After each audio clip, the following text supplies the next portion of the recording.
Hey everybody, this is simply Sherri with Pop Culture Uncovered, and I am here with my July book report. And I'm really excited to discuss what I read um, and my progress on the Anti-Brain Rot Reading Challenge. As I've mentioned previously, I am participating in the Anti-Brain Rot Reading Challenge sponsored by This Story Ain't Over. I have completed 15 of the 23 prompts. Yay! I'm really excited about that. And so far, I have read 24 books this year. I have read books directly from the challenge and some other books thrown in here and there. On their social media platform, on their YouTube page specifically, The Story Ain't Over has posted their mid-year update on the books that they've read and basically how they've done so far with the challenge. Rule number one is consistency. Read at least 15 to 45 minutes a day, beginner to advanced, depending on how where you are. And I've done that. Some days it's 15, some days it's 45. It just depends on what's going on. Rule number two, read at least one academical article or essay per month on any topic that interests you. Not doing that so much, but I've definitely been watching some very good documentaries. So I'm gonna give myself a quarter point because I've been in that space, just I haven't read the articles. Three, read at least one book by a biopic author for every book that you've read by a white author. The way I constructed my TBR for the challenge, um, unless it's a specifically identified identity, all the authors I have chosen are Black or of the African diaspora of some way, shape, or form. I did that on purpose, and I'm glad I did. I am reading authors that I had not read before, and I have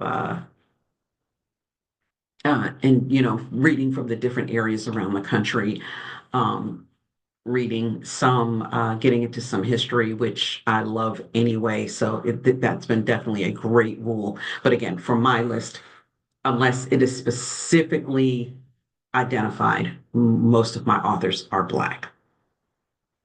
The next one is mindful consumption. And this is where we get into the different genres and identities and everything that they wanted us to read through. So this is what I have noted here. So thing, the first rule is a genre. Read at least one book from the following 10 genres. Of the 10 genres, I have completed seven. And here are my seven choices. Just a quick spoiler alert. My horror read, the Reformatory by Tana Reeve Dew is my current read. That is what I'm working on right now. So I've actually completed six and a half, working on my seventh, and we'll have that done soon. But that is so these are the seven books I've read that fulfill the different genres. And these are the three I have yet to complete: a science fiction book, a classic, and a fantasy. Technically, technically, there are books that I have read this year that fulfill the classic and the fantasy, but I have other books identified on my TBR specifically to fulfill those prompts, and I'm going to continue on what I have prompted. And I probably have other classics that actually are a couple of classics I now want to read because of another book that I've read. It's a thing. The next one, read a book from one of the four formats. So there are four formatted books that outside of just reading a novel. So these are the three formats that I have completed so far. Um, And the last one I have to do is a play or a poetry collection. I am actually going to end up reading both. I have a play selected and a poetry collection selected. And for me to read poetry, if you know me at all, or if I haven't mentioned at all, I am a poet. So reading poetry is soothing and wonderful for the soul. Finally, there are 9 representation prompts um, for the challenge. I have completed 6. One, two, yes, I have completed 6. Um, Now, they do say that you can fulfill the requirements from the same book. So there are a couple of double ups on my list, but I tried to keep that as few as possible. But these are the 6 representations that I have read. These are the 3 that I have remaining. My books are selected. I put together my TBR completely at the beginning of the year. So, which that has made it very easy for me to, when I've completed one book, to move on to the next book.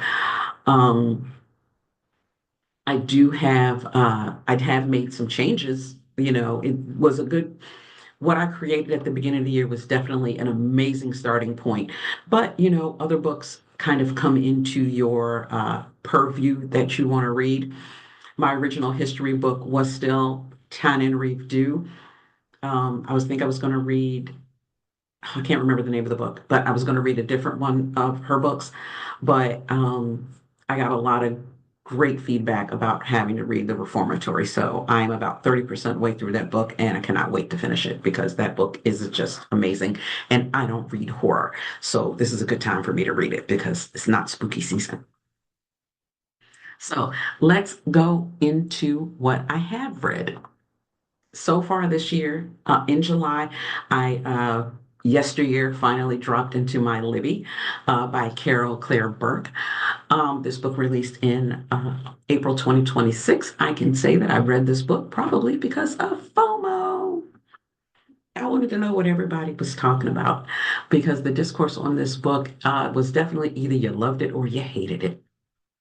Um, Natalie Mills is a social media influencer in the trad wife space um, who wakes up one morning and finds herself in 1800s Idaho on her farm.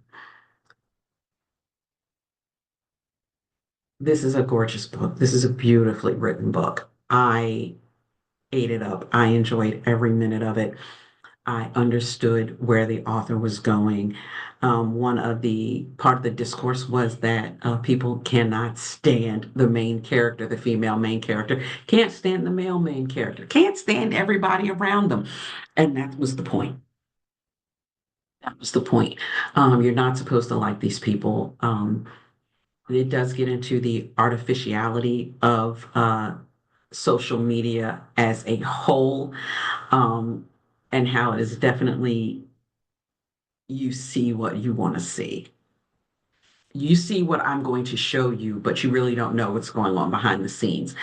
Um, when I first finished this book, I will admit that the ending pissed me off. Like I really wasn't happy with the ending, but not engaging in the discourse, listening to other people's take on this book, I have a better understanding of why it ended the way it ended.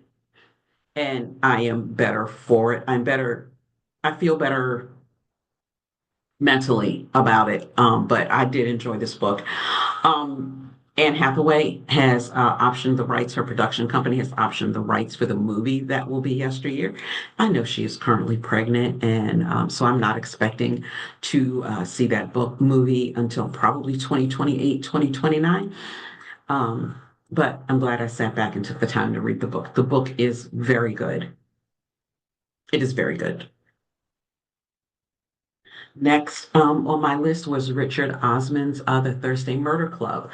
This was published in 2020, and a group of senior citizens living in a care home, senior citizens community, get together on Thursdays to solve murders. That is basically the premise of this book. I picked this book up because I saw that there was a movie on Netflix starring Helen Mirren and Pierce Brosnan and Ben Kingsley, all people, actors that I loved. So I wanted to read the book before I watched the movie. This is my first DNF of 2026. I love cozy mysteries. If left to my own devices, that is what I will read. Simple cozy mystery. I love them. Something about this book, I could just not get engaged in it. And it might just be that my mind was thinking about the other books that I had waiting for me, and I wanted to get to those. So reading this just wasn't really important to me. And nothing had happened in the book when I decided to DNF it to make me want to stay around and care about the characters, care about who did it. I think that if I come back to this book, maybe in like 3 to 6 months, I may have a better um, time with it. But right now, life is short, and I had books that I wanted to finish. So I went ahead and DNF'd. My August reading, as previously mentioned, I am reading The Reformatory by Tana. I've said it 4 times, and I'm making sure that I try to say this right. Tana Rave Du, um, which is an excellent read. I cannot wait to talk to you about this in August. And I'm still reading H.M. Wolf Daggermouth, which again, I'm still enjoying.